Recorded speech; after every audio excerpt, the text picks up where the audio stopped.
Do you remember when YouTube was in its purest form? Everyone was trying to learn the Gangnam Style dance, Obama was lip syncing to Call Me Maybe, flash mobs were still a thing. Well, if so, you may remember the group Karmin. Karmin was a pop duo who first found success on YouTube through covering popular songs, only to then sign with a major record label. They were one of the biggest breakout artists in 2012, but today, Karmin is nowhere to be found. In this video, I'll be answering the mystery question, whatever happened to Karmin? But first, let's start with a brief biography. Karmin consisted of boyfriend Nick Noonan and girlfriend Amy Heidemann. The two met at the beginning of sophomore year while attending Berklee College of Music. After graduating, the pair decided to start a band together, and thus, Karmin was born. They started to post consistent YouTube covers of popular songs at the time. Nick would often play the instruments while Amy took over the singing. Fans would begin to notice the amazing vocal chops Amy had, but also took note of her rapping skills. After posting covers to songs such as Adele's Set Fire to the Rain and Nicki Minaj's Super Bass, they started to build a slow yet steady fan base. It wasn't until they posted a cover of Chris Brown's Look at Me Now that their channel went viral. People were shocked to see a 20-year-old white girl spitting Busta Rhymes rap verses to perfection. After their video went viral, they went to where all people go when things go viral, The Ellen Show. They went to Ellen to perform their cover of Look at Me Now, as well as an original song called On Your Side. Following this, they released an EP named The Winslow Sessions. Their song Take It Away was a lead single and was actually used as promotion in the 2011 NBA Finals. With the semi-success of their single, lots of fans were wondering if they were going to sign to a major record label. And on June of 2011, these once independent artists announced that they signed a recording contract with none other than L.A. Reid. If you've ever watched any of my videos before, then you know how I feel about L.A. Reid. Do not sign with him, he is trash. But we'll get into why later. They released their first debut EP called Hello on February 27th, 2012. Their lead single, Broken Hearted, was a smash hit, going on to be platinum in the US and double platinum in Australia. It was Broken Hearted that would take them from being YouTube cover artists to mainstream pop stars.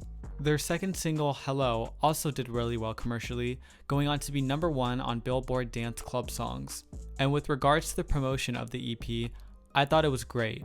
Their label was doing an amazing job. They were on every televised show, SNL, Elvis Duran, America's Got Talent. And for their first EP, they kept this 40s styled look.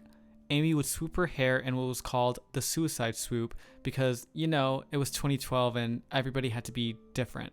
After completing their EP, they started to work on their first debut album. It was delayed for a few months due to disagreements with their label.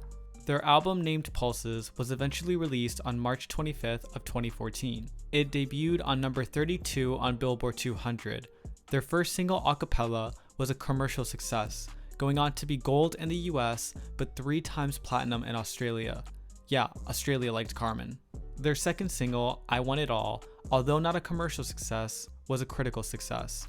People acclaimed it for its disco funk undertones and actually praised the fact that Amy's rapping was nowhere to be found in the song. But although their singles were praised, the album itself garnered negative reviews. Critics mostly saying that the album's songs sounded like something any generic pop artist could sing. I actually for once agreed with the critics. I thought most of the non-singles were way too bland and lacked the star quality that made me fall in love with Karmin in the first place. In support of their album coming out, they embarked on the Pulses tour. However, after the Pulses tour, it was announced that they decided to leave Epic Records. Now you may be wondering, why would a group decide to depart a major record label financing their whole musical career? Well, here's why. Karmin did not have much creative control when it came to production, writing, and visuals. I mean, just take a look at those writing credits for the Pulses album. I am still shook that it took 6 writers to write a 41-second intro song. Something to remember with Karmin is that they were musicians from the very beginning. They had went to music school and posted these YouTube covers all by themselves. So I'm sure they didn't realize the pains of having a music label and the creative and promotional control they have over you. Karmin actually discussed this on The Larry King Show. When he asked whether they regretted signing with Epic Records, they stated, "Yes, sometimes." Yeah, again, every other day. Later, when L.A. Reid was on The Larry King Show, Larry asked L.A. why he decided to let Karmin go. He stated, and they asked to be let go, and I said, "Are you sure?" And I gave it enough time to make sure it wasn't a momentary emotional outburst, and after some time I said, "Okay, I'll let you go." I just have to say, I don't believe L.A. Reid when he says he just let Karmin go. What probably happened was he saw their debut album Pulses didn't do too well commercially. Epic Records didn't make too much money from it, so L.A. Reid said, "Since y'all asking to leave so much, adios." After finally leaving Epic Records, they released a third album independently called Leo Rising. Since they didn't have the type of promotion they had while being under a label, it failed commercially in comparison with their other works. However, in my personal opinion, it was definitely one of their best works. It was such a shift from their previous album, going on to be much more indie alternative pop. I thought it was cool and fresh and definitely better than their past generic pop stuff. Almost all the songs were written and produced by Amy and Nick. At some point within the album, they decided to officially tie the knot and get married. Following the release of their third album, they revealed on Twitter that Karmin was actually over. In a very mysterious tweet, they stated, "Karmin is dead, long live the Queen." This had many fans heartbroken and confused.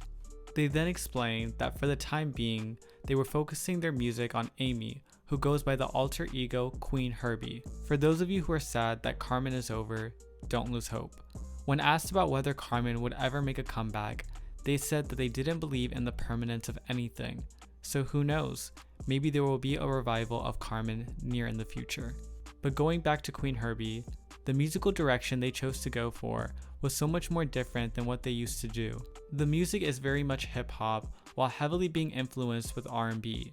Apparently, some people have had problems with them moving to a genre that is predominantly owned by black people. Some would even go as far to say that Amy is the epitome of modern blackface. I personally disagree with all that. Everyone likes to call out Amy, saying that she's white and that she shouldn't be rapping. But what you have to understand is, that's how they got their start in the first place. They've always been authentically inspired by black hip-hop artists and have always been vocal about it since day one. The only reason they even had a pop track record is because they were signed to a major record label that tried to brand them as something they weren't. So with the whole controversy of Karmin going ghetto, I call BS on it, and I actually think this is the most authentic we have seen the duo ever. They currently have 6 EPs under their belt, all charting on the iTunes R&B chart. And let me just tell you, the songs slap. The fact that everything is written and produced by the couple shows the lengths of their talent. I don't believe Queen Herby has said anything about an album, but for me, these EPs are keeping me content. That's it for this video. I hope you guys enjoyed. Make sure to hit that subscribe button for more, and I'll be sure to catch you guys with the next video. See you guys later. Bye.